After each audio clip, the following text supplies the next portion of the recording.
అందరికీ నమస్కారం. Welcome to Leo.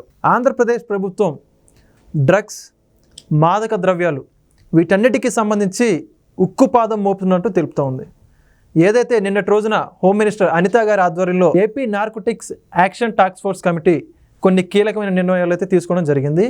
దాంట్లో ఏదైతే నారా లోకేష్ గారు యువగలం పాదయాత్ర ద్వారా తన ముందుకు వచ్చినటువంటి ఈ డ్రగ్స్ కావచ్చు, అదేవిధంగా మాదక ద్రవ్యాలు వినియోగిస్తున్నటువంటి ఆ పిల్లల తల్లిదండ్రులు వచ్చేసి వాళ్ళ ఆవేదన వెల్లడించుకోవడం జరిగింది. వాటన్నిటికి సంబంధించి కట్టుదిట్టమైన నిర్ణయాలు చేపడతామని అప్పట్లోనే హామీ ఇచ్చారు నారా లోకేష్ గారు. ఈరోజు ఆ హామీని నెరవేర్చే విధంగా నారా లోకేష్ గారి అధ్యక్షతన ఈ యొక్క పోలీసులు కూడా వీళ్ళందరూ కూడా పనిచేస్తున్నట్టు అర్థమవుతోంది. దీనికి సంబంధించి పూర్తి వివరాలు తెలుసుకునే ప్రయత్నం చేద్దాం. మనతో ఉన్నారు సీనియర్ జర్నలిస్ట్ కనకదుర్గ గారు. మేడం నమస్కారం అండి. నమస్తే అండి.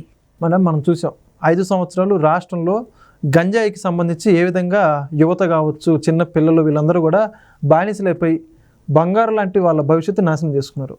అయితే ఇప్పుడు ఆంధ్రప్రదేశ్లో ఎక్కడ కూడా గంజాయి కానీ మాదక ద్రవ్యాలు అనే మాట కూడా వినపడకూడదని చెప్పేసి ప్రభుత్వం చాలా సీరియస్గా తీసుకున్నట్టు అర్థమవుతుంది. నిన్నటి రోజున మీటింగ్ ద్వారా అంటే ఏంటంటారు, వాటిని ఎలా అరికట్టబోతున్నారు, దాని గురించి పూర్తి ఏంటారు మీరు? ఇప్పుడు మీరు అన్నట్టుగా నారా లోకేష్ దూసుకెళ్ళిపోతున్నారు. మనం చూసాం సభ్యత్వ నమోదులో 1.5 కోటి పైగా అప్పుడే ఒక నెల కాకుండా. అంటే అన్నింటికీ కూడా ఆయన నేనున్నాను అని ముందుకొస్తూ ఒక యువగళం పాదయాత్ర ద్వారా ఆయన మొత్తం చుట్టేశాడు ఆయన ఆంధ్రప్రదేశ్ని. చుట్టి మీరు చెప్పినట్టు ఎక్కడికక్కడ ప్రతి ఒక్కళ్ళ సమస్యలు తెలుసుకున్నారు. తర్వాత ఎక్కడెక్కడ అన్యాయాలు జరిగాయి అవన్నీ ఒక రెడ్ బుక్ పెట్టి, రెడ్ బుక్ రాజ్యాంగం అని ఇవాళ ప్రతిపక్షం లేని, అంటే ప్రతిపక్షం కాని జగన్మోహన్ రెడ్డి కావచ్చు, ఆయన అనుయాయులు కావచ్చు, అందరూ భయపడేలాగా ఒక విధానాన్ని తీసుకొచ్చాడు ఆయన. అంటే లోకేష్ సత్తా ఏంటో చూపిస్తున్నాడు. అది కావాలి. 5 నెలలు కాకుండానే ఆయన గడగడలాడిస్తున్నాడంటే లోకేష్ పనితీరు ఎంత బాగుంది, ఎంత సమర్థవంతంగా పనిచేస్తున్నాడు ఆయన. ఒక తండ్రి చాటు బిడ్డగా కాకుండా తండ్రికి తగ్గ తనయుడుగా ఈరోజు లోకేష్ తండ్రి చంద్రబాబు నాయుడు అని చెప్పుకునే స్థితికి ఆయన ఈ 5 ఏళ్లలో ఎదుగుతాడు ఖచ్చితంగా. అంటే ఇప్పుడు ఒక ఐడెంటిటీ అక్కర్లా. ఇప్పుడు ఒక నందమూరి కుటుంబం నుంచి వచ్చారనో, నారావారి కుటుంబం నుంచి వచ్చారనో, లేదు చంద్రబాబు నాయుడు కొడుకనో, ఇవేమీ అవసరం లేదు ఆయనకి. ఆ జగన్మోహన్ రెడ్డిని తీసుకున్నాం అనుకోండి, రాజశేఖర రెడ్డి కొడుకు, రాజన్న బిడ్డగా ఓటు, ఒక తల్లి, ఒక చెల్లి, ఇంకో చెల్లి, ఒక వివేక హత్య, ఇన్ని జరిగాక ఓడిపోయాక మళ్ళీ ఆ చెల్లెల వీడియో, ఇంతకు మించి నువ్వు ఎదగడు. ఇప్పుడు జగన్మోహన్ రెడ్డి అనగానే మనకేం గుర్తుకొస్తుంది? అవినీతి, అక్రమాలు, అన్యాయాలు, అంటే ఒక రాక్షసుడి ప్రవృత్తి మనకి కనిపిస్తుంది. ఇప్పుడు అవి ఏమీ లేవు. సింపుల్గా ఎంత చక్కగా మాట్లాడుతున్నాడు ఆయన. అందరినీ ఎంత చక్కగా అంటే హక్కును చేర్చుకుంటున్నాడు. ప్రతి ఒక్క సమస్యని తను పర్యవేక్షిస్తున్నాడు. ఒక సెకండ్ వేస్ట్ చేయట్లా పిల్లాడు. చిన్న వయసులోనే ఒక బాధ్యతను తీసుకుని, అంటే ఇదేదో పొగడ్తలు కాదండి, మనం కళ్ళతో చూసాం కాబట్టి మాట్లాడుతున్నాం. ఇప్పుడు రెండూ మనం కళ్ళతో చూసాం. జగన్ని చూసాం, ఇటు లోకేష్ని చూసాం. మనం ఆ వేరియేషను నేర్చుకోవాల్సింది అది. నిన్న కూడా మనం మాట్లాడుకున్నాం. అంటే నందమూరి కుటుంబం ఎలా ఉంటుంది, నారా చంద్రబాబు నాయుడు కుటుంబం ఎలా ఉంటుంది, క్రమశిక్షణ, ఇవన్నీ మాట్లాడుకున్నాం. సరైన సమయంలో సరైన విధంగా మలచబడ్డాడు ఆయన, మలుచుకున్నాడు. అది కావాలండి. మనం ఎదగాలంటే ఒదగాలి, ఒదిగి ఉండాలి. ఆ సూత్రాన్ని బాగా వంట పట్టించుకున్నాడు. ఇప్పుడు ఏం తక్కువ అని కదా, ఇప్పుడు ఎందుకు కష్టపడాలి ఒక రకంగా ఆలోచిస్తే, ఏముంది పదవులు అనుకోవచ్చు. కానీ ఇక్కడ పదవి కంటే కూడా ప్రజా సంక్షేమం అనుకున్నాడు ఆయన, పార్టీ సంక్షేమం అనుకుంటున్నాడు ఆయన. పార్టీలో ఎన్ని రకాలుగా తీసుకొస్తున్నారు. ఇప్పుడు తండ్రి తర్వాత ఐటీని ఆయన వంట పట్టించుకుని ఆన్లైన్ సభ్యత్వ నమోదు, అంటే ప్రతి ఒక్కటి ఎలా ఎంత ఫాస్ట్గా చేయాలి. అందుకే చూసారా ఇప్పుడు ఈ నార్కోటిక్స్, ఈ డ్రగ్స్ కంట్రోల్ ఏదైతే ఉందో దానికి ఈగిల్ అని పేరు పెట్టారు. అంటే ఈగిల్ కరెక్ట్గా పెట్టారు. గద్ద ఎంత షార్ప్గా ఎక్కడో ఆకాశంలో ఉండి ఒక చేపను పడుతుంది, నీళ్ళల్లో ఉండే చేపను. అది కూడా దాని ప్రత్యేకత అది. ప్లస్ అది అంటే చాలా ప్రత్యేకతలు ఉన్నాయి గద్దకి. వేగం, అది ఇప్పుడు వేగం కూడా ఇంట్లో చూస్తున్నాంగా మనం. లోకేష్లో ఎంత వేగంగా పనిచేస్తున్నాడో చూస్తున్నాం మనం. ఏమండి ఇప్పుడు ఒక విషయం ఆయన దగ్గరికి వచ్చాక దాన్ని ఎవరికో అప్పచెప్తాడు ఆయన, ఇది దీని సంగతి చూడండి అని. అక్కడితో వదిలేస్తున్నాడు ఆయన? లేదు కదా, దాన్ని ఫాలో అప్ చేస్తాడు. అది కరెక్ట్గా ఆ వ్యక్తికి వెళ్ళిందా లేదా, ఆ వ్యక్తి నుంచి ఎవరికి వెళ్ళింది, ఏ డిపార్ట్మెంట్కి వెళ్ళింది, వాళ్ళ పని చేశారా లేదా, అమలు చేశారా లేదా, ఇది చాలా అంటే ఎక్యూరసీ అంటాం మనం, అది ఉంది ఆయన దగ్గర. అంటే ఇక్కడ మనం గమనించాల్సింది ఏంటంటే సమయం.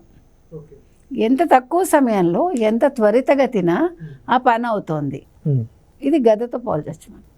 ఓకే. సో అది యాప్ట్, అక్కడ ఆ పేరు పెట్టడం కూడా యాప్ట్. అంటే గద్దలాగా ఎక్కడ అసలు డ్రగ్స్ దొరుకుతున్నాయి, అంత షార్ప్ ఐజ్ అన్నమాట, చూపు, అలా పడతారనమాట. ఇప్పుడు మీరు అన్నట్టుగా గత ప్రభుత్వంలో ఏంటండి కూరగాయలు అమ్మినట్టు బళ్ళ మీద గంజాయి అమ్మారు. ఎంత పెద్ద డ్రగ్స్ ఇది వచ్చింది కంటైనర్, 25 కిలోలు వచ్చింది. ఎంత అసలు చిన్న విషయం అది. అంటే మొత్తం మీరు ఏం చేయదలుచుకున్నారు, యువతని నిర్వీర్యం చేయాలనుకున్నారా?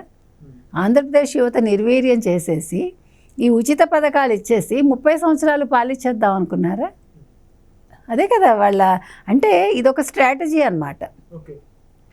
మీరు పెట్టుకునే ఈ ఐప్యాక్లన్నీ ఇవే నేర్పించాయా? అంటే యువతని పాడు చేసేయండి, యువత మేధని పాడు చేసేయండి, నిర్వీర్యం చేసేయండి. వాడు ఆలోచించాడు, వాడు చదవడు, వాడు డ్రగ్స్ తీసుకుని పడుంటాడు అలా పాపం. ఎవరిది వేదన? తల్లిదండ్రులది. సో ఇవాళ అలా జరగకూడదు. అసలే దీని మూలం ఎక్కడ, దీన్ని ఎలా అంతం చేయాలి, దీని మీద ఇవాళ దృష్టి పెట్టారు. అయితే ఎందుకు లోకేష్ ఈ విషయం మీద దృష్టి పెట్టారు అంటే, మీరు అన్నట్టుగా యువగళం పాదయాత్రలో ఆయన తల్లిదండ్రుల వేదన చూశారు. వాళ్ళు వచ్చి ఆయన దగ్గర మొరపెట్టుకున్నారు, మా పిల్లలు ఇలాగా వీటికి మాదక ద్రవ్యాలకు అలవాటు పడిపోతున్నారని. ఆయన ఆ రోజు హామీ ఇచ్చాడు, మా ప్రభుత్వం వచ్చాక నేను దీని మీద దృష్టి పెడతా అన్నాడు.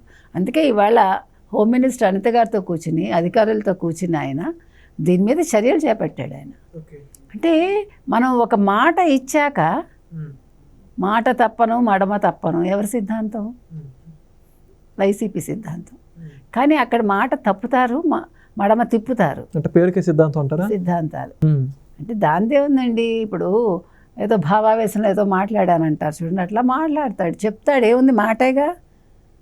ఇవన్నీ నీటి మీద రాతల్లాగా చేస్తాడు జగన్మోహన్ రెడ్డి. కానీ ఈయన అలా కాదు. ఇంకా 5 నెలలు అయిందంతే, 6వ నెలలో ఉన్నాం, కానీ ఇచ్చిన మాటకి కట్టుబడి ఉన్నాడు ఈయన. అంటే ఒక్కొక్కటి చేసుకొస్తున్నాడు. మొన్న మనం చూసాం 6,500 విద్యార్థులకి ఇవ్వకుండా జగన్మోహన్ రెడ్డి పెండింగ్లో పెట్టాడు. ఏమండి ఎంతకని చేస్తారు వీళ్ళు మాత్రం? ఏదో మీకు సామెత ఉంది కదా, నీళ్లు పడుతూ ఉంటాం, ఇక్కడ కుండకి చిల్లు ఉంటే ఎంత పడితే ఏంటి మనకు తెలియదు కదా. అట్లా ఉంది ఇప్పుడు ప్రభుత్వం. ఎందుకుంది? అది గత ప్రభుత్వం చేసిన తప్పిదాల వల్ల వీళ్ళు 7 కుండల కథలాగా నడుస్తుంది ఇప్పుడు. 7 కుండల కథ తెలుసా మీకు? ఒకటికి 7 కుండలు దొరుకుతాయి. 7 కుండలు దొరికితే 6 కుండల నిండా ఫుల్గా ధనరాశులు ఉంటాయి, 7వ కుండ సగమే ఉంటుంది. వాడు ఏం చేస్తాడు? వాడు తిండి తినడం మానేసి ఆ 7వ కుండ నింపడానికి ప్రయత్నిస్తూనే ఉంటాడు. ఆ 7వ కుండ నిండదు, వీడు మామూలు మనిషి అవడు. ఇట్లా చేశారు గత ప్రభుత్వం. 6 కుండలు ఫుల్గా తినేసి 7వ కుండకి చిల్లు పెట్టేసి వెళ్ళిపోయింది అది ఆ ప్రభుత్వం. ఇప్పుడు ఆ 7వ కుండ వల్ల ఇప్పుడు ఈ ప్రభుత్వం గుర్తించింది, అన్నీ గుర్తించి ఒక్కొక్క శాఖలో నిధులు లేకపోయినా సంపద ఎలా వృద్ధి చేయాలి, ఎలా పరిశ్రమలు తేవాలి, ఎలా ఉద్యోగాలు కల్పించాలి, నిధులు ఎలా సమకూర్చుకోవాలి, కేంద్రం నుంచి ఎలా నిధులు తీసుకురావాలి, ఒక్కొక్క శాఖలోనూ ఆర్థిక శాఖను ఎలా మెప్పించాలి అంటే కేంద్ర ఆర్థిక శాఖ. ఓకే. ఇట్లా చేసి వీళ్ళు పోలవరం, అమరావతి, ఏంటండి ఎన్ని పనులండి వాళ్ళ 5 ఏళ్లలో ఇన్ని మాటలు ఇచ్చి, ఉత్తి మాటలు చెప్పి, గురజాడ అన్నట్టు ఒట్టి మాటలు కట్టిపెట్టబోయి గట్టి మేలు తలపెట్టబోయి అన్నాడు ఆయన. వీళ్ళు ఏంటంటే గట్టి మేలు వాళ్ళకి చేసుకుని ఉత్తి మాటలు ఇక్కడ వదిలేసిపోయారు వైసీపీ వాళ్ళు.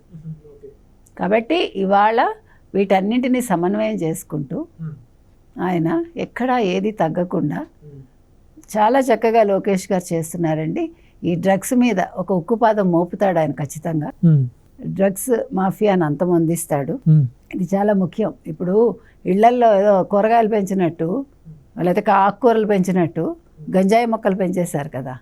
సో ఈ గంజాయిని తుదముట్టించాలంటే చాలా పెద్ద పని అది. అంత చిన్న విషయం ఏం కాదు.